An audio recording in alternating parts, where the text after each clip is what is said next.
CM Shivraj Singh ने भोपाल के लोगों को शुद्ध जल की सौगात देते हुए मनु आभान टेकरी पर बने जल शोधन संयंत्र का लोकार्पण किया। अमृत परियोजना के तहत बने इस संयंत्र की क्षमता 50 MLD है। वहीं परियोजना के लिए करीब 418 करोड़ रुपए स्वीकृत किए गए। इस संयंत्र से हुजूर, नरेला, गोविंदपुरा के कई इलाकों में टंकियों के माध्यम से पानी मिल सकेगा। आपको बता दें कि मनु आभान टेकरी पर बने जल शोधन संयंत्र के निर्माण की लागत 13 करोड़ 90 लाख रुपए है।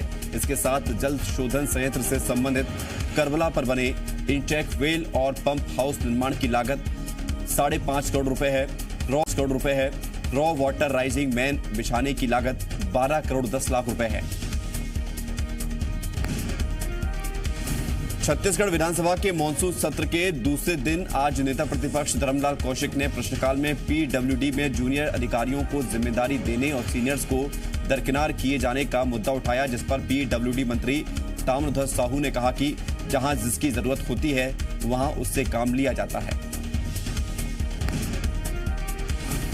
बीजेपी विधायक पुन्नूलाल मोहले ने बलौदाबाजार के ग्रोथपुरी में राष्ट्रपति के दौरे के दौरान निर्माण कार्यों के शिलान्यास का मुद्दा उठाते हुए पूछा कि इसके लिए कितनी राशि स्वीकृत हुई, अभी तक कितने निर्माण कार्य शुरू किए गए। इस पर गृह मंत्री ने कहा कि 2.5 करोड़ रुपए की राशि स्वीकृत की गई थी। फिलहाल नींव की खुदाई का काम चल रहा है।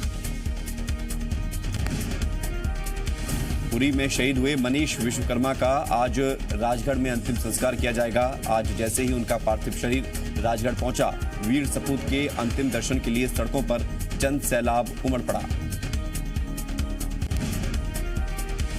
कुरावर से लेकर खुजनेर की सड़कों पर भारी संख्या में लोग मौजूद थे। पुष्प वर्षा के साथ लोगों ने शहीद मनीष को नमन किया। मनीष विश्वकर्मा का अंतिम संस्कार उनके पैतृक गांव खुजनेर में सैन्य सम्मान के साथ किया जाएगा।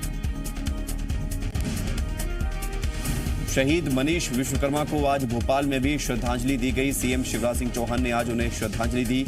उन्होंने शहीद के परिवार को 1 करोड़ रुपए की सम्मान राशि, परिजन को नौकरी देने का ऐलान किया। छत्तीसगढ़ के बहादुर पुलिस जवानों को अब शौर्य सम्मान से सम्मानित किया जाएगा। डीजीपी ने शौर्य सम्मान देने की जानकारी देते हुए बताया कि अपनी ड्यूटी बहादुरी से करने वाले पुलिसकर्मियों और अधिकारियों को यह सम्मान दिया जाएगा। सम्मान के हकदार आरक्षक से लेकर IPS अधिकारी तक होंगे। शौर्य सम्मान देने के लिए पुलिस विभाग ने 30 सितंबर तक आवेदन मंगवाए हैं और ये सम्मान कार्यक्रम का 10 दिसंबर को आयोजित किया जाएगा। जबलपुर में लोकायुक्त पुलिस ने फर्जी तरीके से जमीन बेचने के मामले में आज लोकायुक्त कोर्ट में नगर निगम के पूर्व कर्मचारियों और 3 लोगों के खिलाफ आरोप पत्र दाखिल किए। आरोप है कि 3 लोगों ने मिलकर आधार ताल इलाके में 500 गज जमीन फर्जी तरीके से हड़प ली और अवैध निर्माण करवा लिया।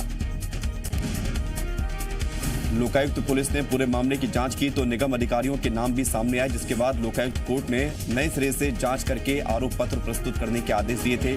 वहीं नए सिरे से मामला कोर्ट में पेश होने के बाद निगम अधिकारियों में हड़कंप मचा हुआ है। देश में कोरोना का कहर थम नहीं रहा है। अब तक संक्रमितों की संख्या 32,34,000 के पार हो गई है। देश भर में फिलहाल 7 लाख से ज्यादा लोगों का इलाज जारी है, जबकि 24,67,000 से ज्यादा मरीज ठीक हो चुके हैं। देश भर में पिछले 24 घंटे में 67,151 नए केस सामने आए, जबकि इस दौरान 1,059 लोगों की मौत हो गई। देश में अब तक 59,449 मरीजों की मौत हो चुकी है। मध्य प्रदेश में कल 1,374 नए मरीज मिले हैं, जिसके बाद एक्टिव मरीजों की संख्या 12,185 और कुल मरीजों की संख्या 55,695 हो गई। वहीं कोरोना की वजह से कल 19 लोगों की मौत भी हुई। प्रदेश में अब तक 1,263 लोग इस महामारी से अपनी जान गंवा चुके हैं। छत्तीसगढ़ में भी कोरोना का विस्फोट हुआ। यहां रिकॉर्ड तोड़ 1,287 नए मरीज सामने आए, जिसके बाद प्रदेश में एक्टिव केस 9,388 हो गए। प्रदेश में कल कोरोना से 15 लोगों की मौत हुई। प्रदेश में अब तक 221 लोग इस महामारी से अपनी जान गंवा चुके हैं। कल रायपुर से सबसे ज्यादा 455 नए मरीज मिले हैं। कोरोना संक्रमण के चलते रेलवे ने खासी तैयारी की थी और करोड़ों रुपए खर्च करके आइसोलेशन कोच तैयार कराए थे, लेकिन राज्य सरकार की तरफ से मांग न आने के चलते अब ये आइसोलेशन कोच सिर्फ मॉडल बनकर खड़े हैं। इस समय रतलाम में 50 कोच और दाहोद में 20 रेलवे कोच खड़े हैं, लेकिन इनका इस्तेमाल अभी तक नहीं हुआ है। बताया जा रहा है कि एक कोच को कोविड मरीजों के लिए तैयार करने में करीब 40 से 50 लाख रुपए का खर्च आया था। सभी कोच मेडिकल सुविधाओं से लैस है। हालांकि इन आइसोलेशन कोच का इस्तेमाल न होने की एक और वजह सामने आ रही है। कोरोना मरीजों को देखते हुए इन कोच से एसी हटा दिए गए थे, लेकिन गर्मियों में ये कोच इतने गर्म हो जाते हैं कि इनमें रहना नामुमकिन है। छत्तीसगढ़ में कोरोना संक्रमण के तेजी से मामले बढ़ रहे हैं, जिसको लेकर कैबिनेट मंत्री रविंद्र चौबे ने बड़ा बयान दिया है। उन्होंने कहा है कि आने वाले दिनों में चौंकाने वाले आंकड़े आएंगे। उन्होंने कहा कि नए केस के अलावा मौत का आंकड़ा भी बढ़ सकता है। रविंद्र चौबे ने कहा कि प्रदेश में मुंबई के धारावी और दिल्ली मॉडल को अपनाया जा रहा है, जिसमें टेस्टिंग कैपेसिटी बढ़ाई गई है, जिसमें संक्रमण के केस भी ज्यादा आ रहे हैं। रविंद्र चौबे ने कहा कि आने वाले दिनों में बढ़ते केस पर नियंत्रण करने के लिए सरकार सफल होगी। आईसीएमआर के मुताबिक सीरम इंस्टीट्यूट की कोरोना वैक्सीन का ट्रायल तीसरे चरण में पहुंच चुका है, जबकि ऑक्सफोर्ड यूनिवर्सिटी द्वारा बनाए जा रहे कोरोना वैक्सीन को लेकर आज दूसरे फेज का ट्रायल 14 जगहों पर किया जाएगा। रतलाम में 40 करोड़ की लागत से बनने वाले कनेरी डैम को अनुमति मिलते ही श्रेय लेने की होड़ में सियासी बयानबाजी शुरू हो गई है। बीजेपी विधायक चेतन कश्यप ने कांग्रेस और पूर्व सांसद कांतिलाल भूरिया पर हमला बोलते हुए कहा कि सांसद रहते भूरिया ने कभी इस डैम के लिए कोई प्रयास नहीं किया। चेतन कश्यप ने कहा कि 2013 में तत्कालीन कांग्रेस सरकार ने इस डैम को अनुमति नहीं दी थी। उन्होंने कहा कि 2014 में विधायक बनने के बाद ग्रामीणों ने डैम को लेकर आंदोलन किया था और चुनाव का बहिष्कार किया था। कांग्रेस ने ग्वालियर कूच करने की रणनीति बना ली है। अपने इस मिशन में कांग्रेस बीजेपी के सदस्यता अभियान की पोल खोलेगी। ग्वालियर में कांग्रेस नेता प्रेस कॉन्फ्रेंस करेंगे। बीजेपी ने 3 दिन में 76,000 से ज्यादा कांग्रेस कार्यकर्ताओं के शामिल होने का दावा किया है, जिस पर कांग्रेस ने कड़ी आपत्ति जताई है। सीएम शिवराज सिंह चौहान कल यानी 27 अगस्त को इंदौर के लोगों को बड़ा तोहफा देने जा रहे हैं। मुख्यमंत्री कल इंदौर दौरे पर आएंगे, जहां वो एक सुपर स्पेशलिटी हॉस्पिटल का उद्घाटन करेंगे। इस अस्पताल के शुरू हो जाने के बाद शहर की स्वास्थ्य सेवाएं और बेहतर होने की उम्मीद जताई गई है।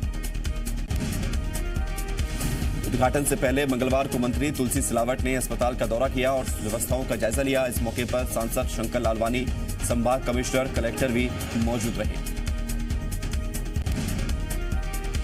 शिवराज कैबिनेट की वर्चुअल बैठक हुई, जिसमें कई अहम फैसले लिए गए। आत्मनिर्भर मध्य प्रदेश को लेकर मंत्री समूह की रिपोर्ट के बाद कौन सी योजना लॉन्च की जा सकती है, इसको लेकर एक हफ्ते में मंत्रियों से जानकारी मांगी गई है। 1 सितंबर से प्रदेश में गरीबों को राशन बांटा जाएगा। सभी मंत्री जिलों में जाकर राशन वितरण कार्यक्रम में शामिल होंगे। शिवराज कैबिनेट ने मुरैना, छतरपुर, शाजापुर, नीमच और आगर में सोलर प्लांट लगाने का फैसला किया है। ये सोलर प्लांट 4400 मेगावाट क्षमता वाले होंगे। कैबिनेट ने सिंचाई परियोजना के लिए 145 करोड़ 45 लाख रुपए स्वीकृत किए हैं। सीमांकन मानचित्रण की प्रक्रिया सरल करने के लिए CORL प्रणाली को मंजूरी दी गई है। देवास में मकान के मलबे से लोगों को निकालने के लिए चलाया जा रहा रेस्क्यू ऑपरेशन 8 घंटे बाद पूरा हो गया। एनडीआरएफ की टीम ने मलबे से दबे सभी 12 लोगों को जिंदा निकाल लिया। हालांकि इलाज के दौरान 24 साल की एक महिला और 8 महीने के बच्चे की मौत हो गई। पहले 9 लोगों को बचाया गया था। इसके बाद 3 घंटे चले रेस्क्यू ऑपरेशन में 3 और लोगों को जिंदा बचाया गया था, जिनमें से 2 लोगों की हालत गंभीर बनी हुई थी। जी मीडिया पर खबर दिखाए जाने के बाद कोरिया में अमृतधारा वाटरफॉल पर बैरिकेड लगाने का काम शुरू हो गया है। साथ ही यहां लोगों को सावधान करते हुए खतरनाक जोन का भी बोर्ड लगा दिया गया है। लगातार बारिश के बाद वाटरफॉल में लोगों की सुरक्षा की खबर प्रमुखता से जी मीडिया ने दिखाई थी। सीएम शिवराज सिंह की नई सवारी देर रात भोपाल पहुंची। एयर किंग 250 को 2 पायलट भोपाल के स्ट्रेट हैंगर पर लेकर पहुंचे, जहां प्लेन और पायलट का स्वागत किया गया। 7 सीटर इस प्लेन के DGCA में रजिस्ट्रेशन प्रोसेस पूरी होने के बाद ही मुख्यमंत्री उड़ान भर सकेंगे, जिसमें करीब 10 दिनों का वक्त लगेगा। सरकार ने इस विमान को 65 करोड़ में अमेरिकी कंपनी से खरीदा है। मध्य प्रदेश प्रशासन ने वाहन चालकों के लिए राहत भरी खबर दी है। परिवहन आयुक्त ने ऐसे वाहनों के दस्तावेजों की रिन्यूअल डेट बढ़ाकर 31 दिसंबर 2020 कर दी है, जिनकी वैधता 1 फरवरी 2020 के बाद खत्म होने वाली थी। लॉकडाउन की वजह से जो लोग driving licence, fitness permit, registration समेत दूसरे दस्तावेज रिन्यू नहीं कर पाए थे, उनके लिए परिवहन आयुक्त ने आदेश जारी कर दस्तावेजों के नवीनीकरण की तारीख बढ़ा दी है। भोपाल में पूर्व मंत्री लाखन सिंह यादव का सरकारी बंगला सील कर दिया गया। बंगला खाली करने का कई बार नोटिस दिया गया था। बंगला खाली नहीं हुआ तो संपदा संचालनालय की टीम ने बंगले को सील कर दिया। बिलासपुर से भोपाल के लिए फ्लाइट की सुविधा शुरू हो सकती है। सांसद अरुण साव ने इस बात की जानकारी दी है। उन्होंने बताया है कि भोपाल और बिलासपुर से 2 वे फ्लाइट सेवा शुरू होने वाली है। इंदौर में एक युवती को वेब सीरीज में काम दिलाने का झांसा देकर वीडियो शूट करने और अश्लील साइट पर अपलोड करने का मामला सामने आया था। पुलिस ने दीपक सैनी और केशव सिंह नाम के 2 लोगों को गिरफ्तार किया था। इस मामले में अब पाकिस्तान कनेक्शन भी सामने आया है। पुलिस ने बताया है कि आरोपी दीपक सैनी एक ओटीटी ऐप का मालिक है। इस पर 80 से ज्यादा अश्लील फिल्में अपलोड की गई हैं। इस कारोबार के नेटवर्क को करीब 22 देशों में फैलाया गया है। इस काम के लिए पाकिस्तान में भी एक शख्स को रखा गया था और उसे हर महीने 80,000 रुपए की तनख्वाह भी दी जाती थी। रायगढ़ में यूरिया की कालाबाजारी की जांच शुरू हो गई है। किसानों का आरोप है कि जमाखोरों के साथ मिलकर समिति प्रबंधक यूरिया की कालाबाजारी कर रहे हैं, जिससे जिन किसानों को जरूरत है उन्हें यूरिया नहीं मिल पा रही। आरोप है कि जिनके पास जमीन ही नहीं है उनके नाम यूरिया आवंटित हो रही है। कृषि विभाग ने कमेटी बनाकर जांच शुरू कर दी है। उप कृषि सहायक संचालक और कलेक्टर ने बताया है कि जिले में लक्ष्य का 120% यूरिया का भंडारण किया गया है। सारंगगढ़ और बरमकेला जैसे इलाकों में सबसे ज्यादा शिकायतें आ रही हैं। उज्जैन में फूड पॉइजनिंग से करीब 10 महिलाओं की तबीयत खराब हो गई। सभी को जिला हॉस्पिटल में भर्ती कराया गया। महिलाओं का उपवास था, इसके चलते उन्होंने सिंघाड़े का आटा और फल खरीदे थे। इसे खाने के बाद महिलाओं की तबीयत खराब हुई। फिलहाल सभी की स्थिति सामान्य है।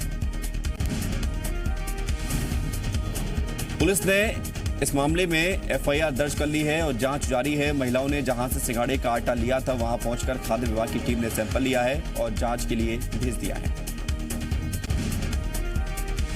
रायपुर में तेज रफ्तार ट्रक ने बाइक सवार दंपत्ति को टक्कर मार दी। हादसे में महिला की मौत हो गई। वहीं उसके पति को गंभीर हालत में अंबेडकर हॉस्पिटल में भर्ती कराया गया है। ट्रक ड्राइवर मौके पर ट्रक को छोड़कर फरार हो गया। सूरजपुर में कुमेली घाट पर 24 घंटे के बाद रेस्क्यू टीम ने 50 फीट गहरी खाई में गिरे युवक का शव खोज निकाला। जानकारी के मुताबिक युवक अमित अपनी पत्नी और बहन और मामा के साथ पिकनिक स्पॉट कुमेली घाट घूमने गया था, जहां सेल्फी लेने के दौरान मामा अमरजीत का पैर फिसल गया था।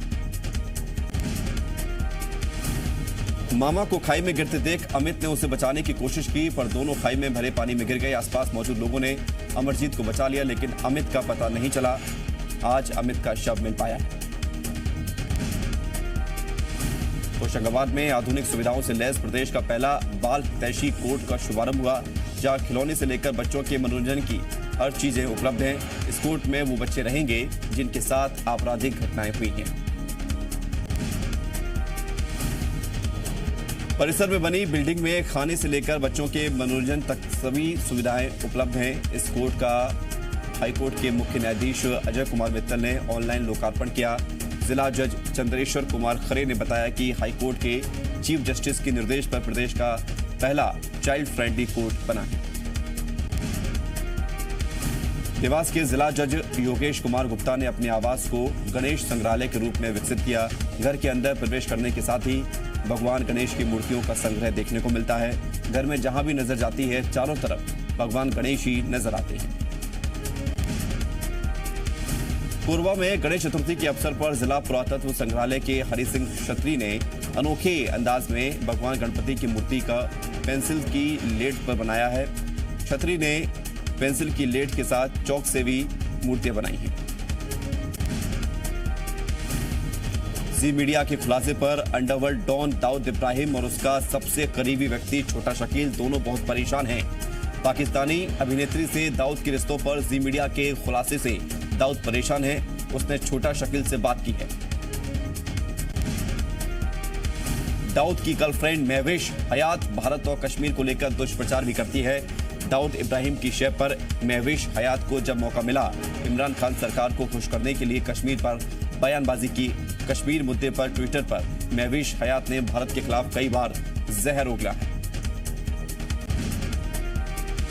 महविश हयात ने भारत पर आरोप लगाया कि वो पाकिस्तानी कलाकारों को बॉलीवुड में काम करने के लिए वीजा नहीं देता है।